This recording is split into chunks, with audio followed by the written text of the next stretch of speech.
নমস্কার, আপনাদের সবাইকে স্বাগত। কথায় আছে চায়না মালের কোনো ভরসা নেই, আবার সেটা প্রমাণিত হলো। মহাকাশ গবেষণার ক্ষেত্রে মুখ পুরল চীনের। উৎক্ষেপণের কিছুক্ষণ পরেই ভেঙে পড়ল টিয়ানলাং-3 রকেট। স্পেস পায়োনিয়ার বা বেজিং টিয়ানবিং টেকনোলজি কোম্পানির তৈরি এই রকেটে কাঠামোগত ত্রুটি দেখা যায়। এই কারণে উৎক্ষেপণের কয়েক মুহূর্ত পরেই ভেঙে পড়ে এই রকেটটি। চীনা গাঙ্গি অঞ্চলে পাহাড় থেকে উৎক্ষেপণ করা হয় টিয়ানলাং-3 রকেট, কিন্তু আকাশে ওড়ার পরেই রকেটের মুখ মাটির দিকে ঘুরে যায়। রকেটে বিস্ফোরণও হয়, এরপরে ভেঙে পড়ে রকেট। তবে এই ঘটনায় কেউ হতাহত হননি।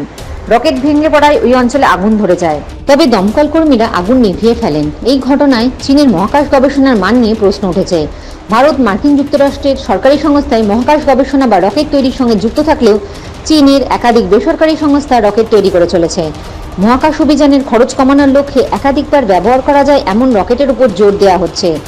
স্পেস পায়োনিয়ার সংস্থাও একই পথে হাঁটছে। এই পদ্ধতিতে চলতে গিয়ে রকেটের মানের সঙ্গে আপোস করছে চীনা সংস্থাগুলি। এর ফলে ঘটে গেল দুর্ঘটনা। টিয়ানলাং-3 রকেটের অংশগুলি যেখানে ভেঙে পড়েছে সেখানে জনবসতি না থাকায় কারোর প্রাণহানি হয়নি। তবে চীনের মহাকাশ অভিযানের ক্ষেত্রে এই ঘটনা লজ্জাজনক।